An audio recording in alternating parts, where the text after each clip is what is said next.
Welcome to Board Game Animal. My name is Justin, and it's no secret here at Board Game Animal how much I love small card games. Because I think most people will think that games like Uno or a traditional deck of cards are the only things out there. And there is a cornucopia of amazing games that exist right behind the curtain, and I love being able to share them with people. When a lot of game, or a highly replayable game, belies its humble little package, they make some of the most wonderful discoveries out there in this hobby. And today we're going to talk about a pretty interesting one. We're looking at Jungo. Jungo is a card-shedding, ladder-climbing game with what I call the locked hand mechanism that many are familiar with from the game Scout, where you cannot rearrange the cards in your hand once they've been dealt to you.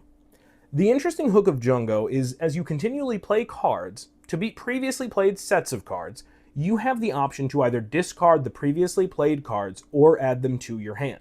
The catch being that you obviously want less cards in your hand. This is a card-shedding game, that's kind of the point. However, by choosing to take cards into your hand, it allows you to pick where in your locked hand you get to place them, which could set you up for future huge swings.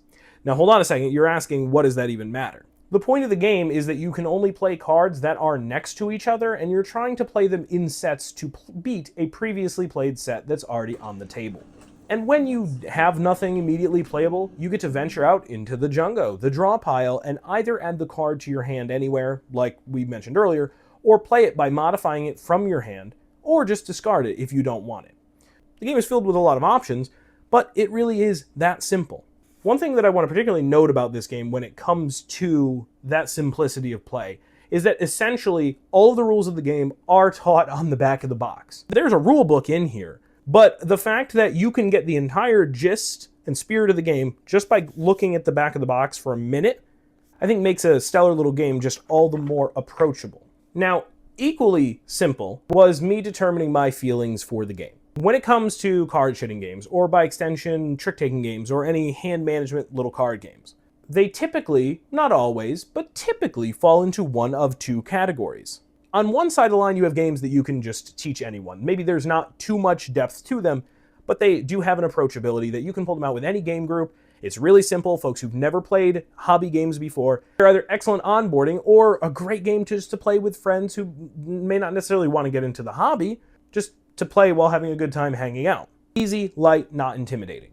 Now on the other side of the line, you have games that you bring out for your dedicated game group, games that are for the card players, people who know what they're getting into. But some of these small card games, and they're ones that I've especially grown to love, live in a sweet spot, right on the line between those two extremes. And they can basically just be played with anyone, on the sliding scale of how into games you are. Case in point, I think Happy Camper as a publisher knows what they're doing because they know precisely the kind of games to produce, and so far have been knocking it out of the park, delivering games that live in that sweet spot. Trio is still an absolute favorite. It's a go-to for us as a family game, as a game to introduce some friends. Combo as well is excellent in that regard, and now comes along Jungo. I think of any of them, it lives in that sweet spot the best. And for me, it's landing right at a 9 with room to grow. I can already see the number of groups I will be bringing this out to play with. I actually have a list of people that I said, I gotta bring this one out. And you can add it onto a game night without adding too much time or overhead in the rules teach. Another aspect of the game that I love for these kind of card games is that you do not have a set number of rounds you have to play. It's not the number of players, it's not 3 out of 5, it's not anything like that.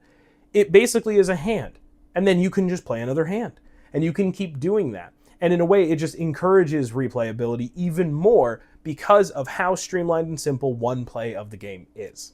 Not to mention the fact that it just looks adorable. It's a fun, vibrant design, because ultimately it is a numbers and colors on cards game, but something about the cute monkeys and the bold colors just add to that Happy Camper charm, and I think make for a delightful experience while playing.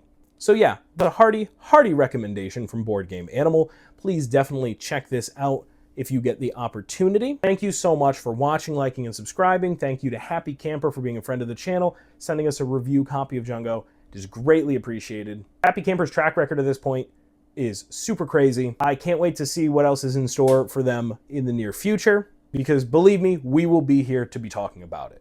Check Jungo out, and don't forget to play board games like an animal.